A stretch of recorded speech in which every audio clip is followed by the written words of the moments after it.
Mesdames, Messieurs, bonjour. Bienvenue dans ce nouveau numéro du magazine Les Jeunes s'engagent. Recycler les déchets pour décorer l'environnement. C'est dans ce cadre que s'est spécialisé l'établissement Les Arts Bleus. Pour cela, nous sommes ce matin en compagnie de son directeur, Monsieur Daouna Diontata, et un de ses collaborateurs. Alors, bonjour monsieur. Bonjour madame. Merci d'avoir accepté notre invitation. Je vous en prie, le plaisir est pour moi. Avant de rentrer dans le vif du sujet, pour vous, qu'est-ce que l'importance de l'environnement? Si nous définissons d'abord l'environnement tout comme le décor dans lequel nous vivons, tout en sachant que nous avons le décor naturel et nous avons ce décor culturel-là, selon comment nous modifions le décor naturel pour nous rendre plus à l'aise, voilà, pour nous mettre plus à l'aise dans notre décor. Et je dirais que à la base, Dieu a créé le décor avant de créer nous les humains, donc ce qui veut dire qu'il fallait nécessairement que le décor soit là avant que nous soyons là. Le décor étant assez important pour notre survie. Voilà. Donc aujourd'hui, ce décor-là, si nous voulons parler de l'importance de l'environnement, et ce décor-là, normalement, agit. Normalement, notre survie, que ce soit notre santé mentale, que ce soit notre santé physique, ou que ce soit notre état d'âme, nos états d'esprit, tout ça là dépend de l'état de ce décor-là, normalement. Comme je le disais dans mon introduction, vous êtes le directeur de l'établissement Les Arts Bleus. Parlez-nous un peu de votre établissement. Alors, Les Arts Bleus est une petite entreprise que nous avons construite pour réunir un peu quelques disciplines des arts plastiques qui sont nos passions.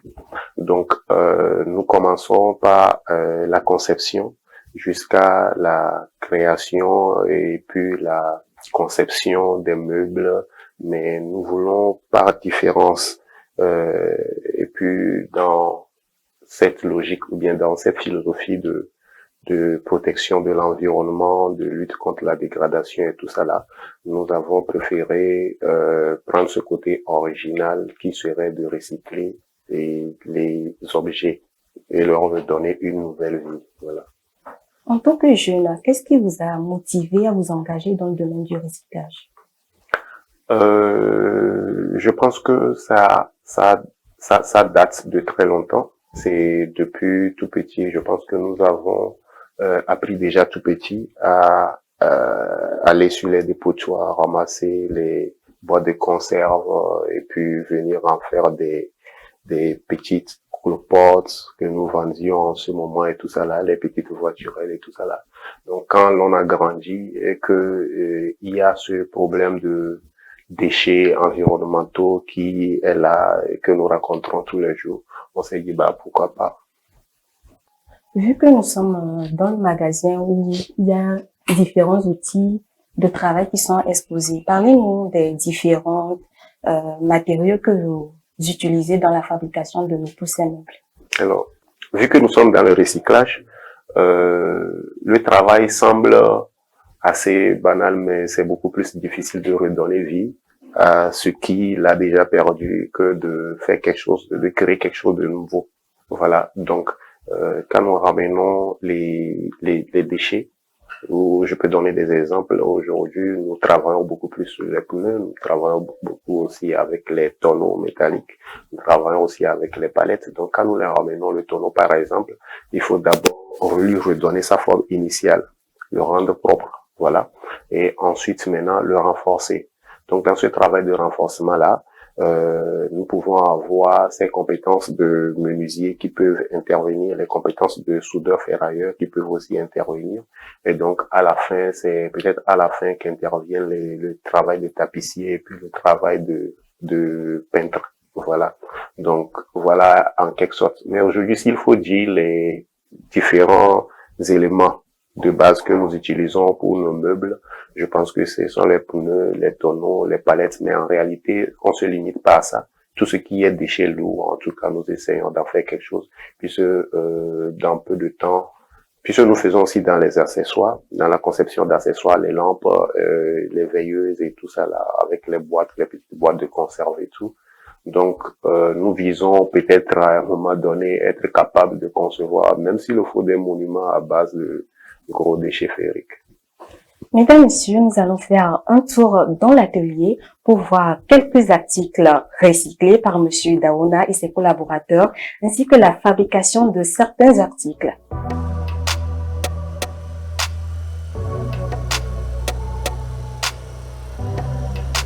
Monsieur Daona, dites-nous, comment faites-vous la collecte de tous ces matériaux que vous recyclez? Normalement, nous faisons un tour en ville.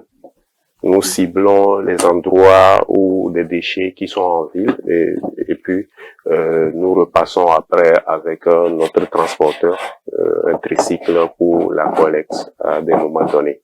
Donc au-delà de ça, s'il y a une commande et que nous n'avons pas de stock des éléments nécessaires pour la fabrication, il y a des endroits où on en vend. Sinon, par exemple, les tonneaux, les pneus, vous allez voir, il y en a qui peuvent accepter de vous les donner contre un échange de quelque chose. Voilà.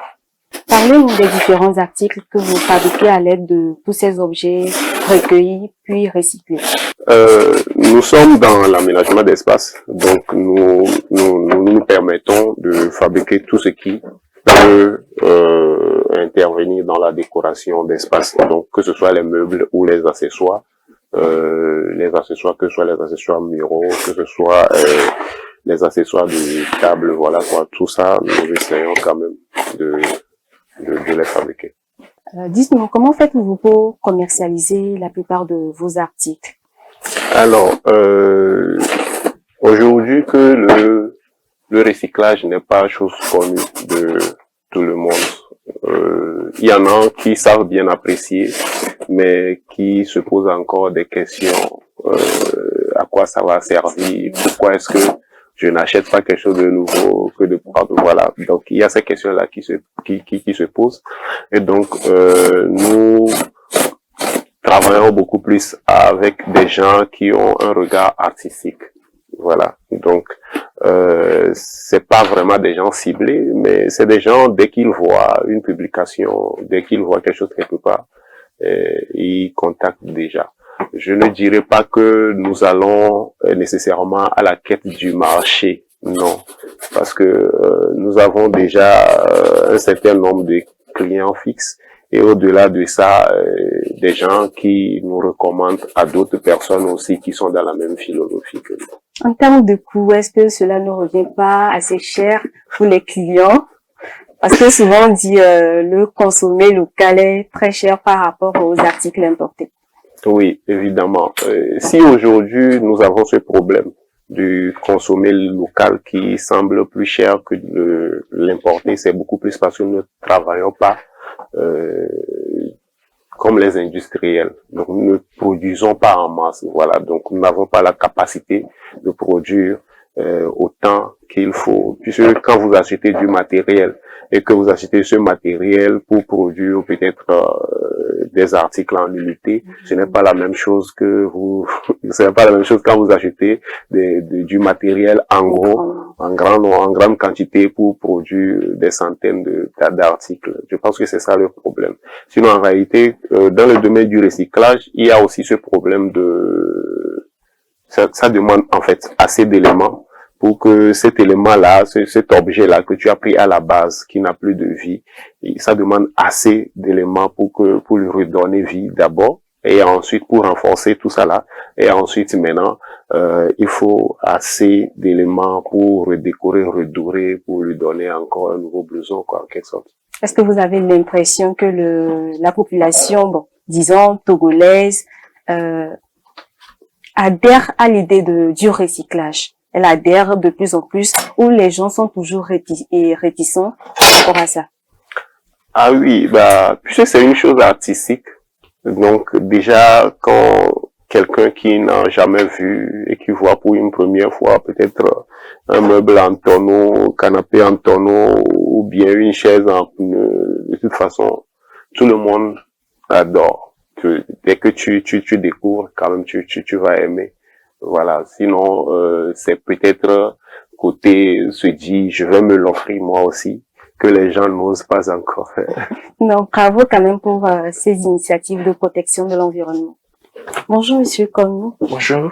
Nous sommes depuis un instant en train de vous voir à l'œuvre. Qu'est-ce que vous êtes en train de fabriquer? Là, je suis en train de fabriquer le coussin de l'une de nos fabrications, des chaises en tonneau.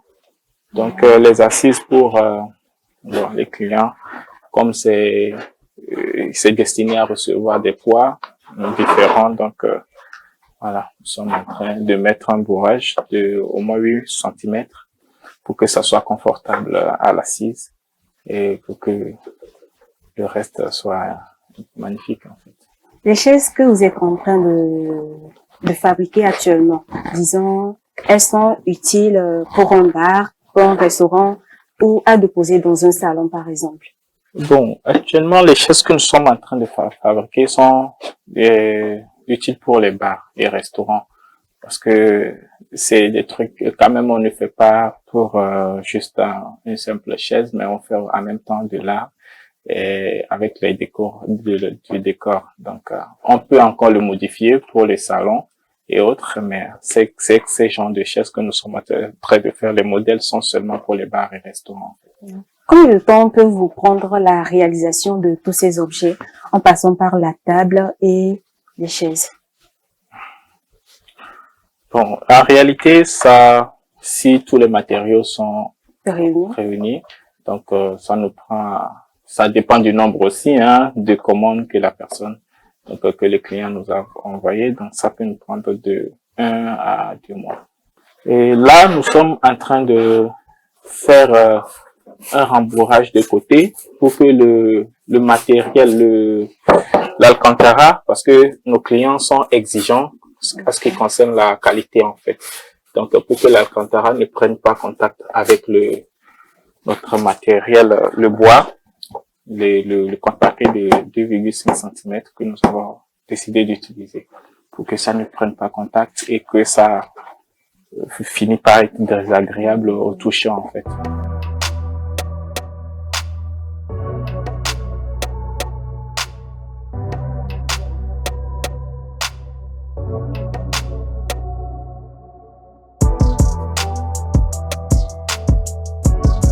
C'est quoi la prochaine étape? Bon, la prochaine étape, c'est de rembourrer ou de couvrir tout ça avec un tissu particulier. Ça, c'est de l'alcantara, mais c'est aussi à la demande du client. On lui propose des tissus comme les cuirs.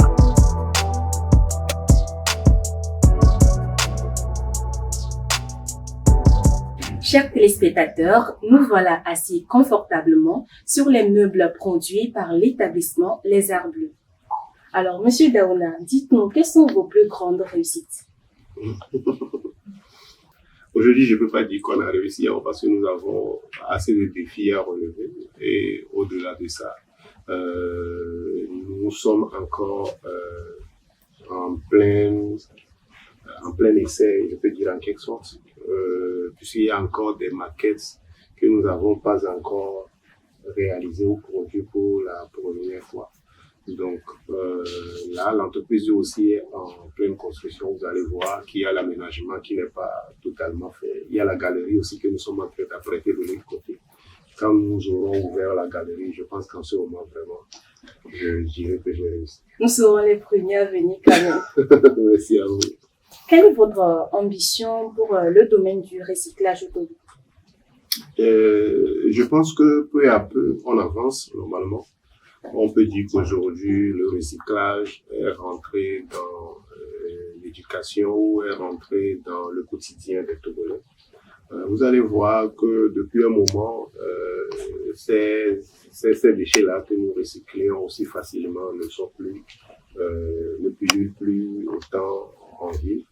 Les bouteilles plastiques, même les bouteilles en verre, vous allez voir les tas de ferraille aujourd'hui n'ont pas de capoule, c'est devenu une richesse.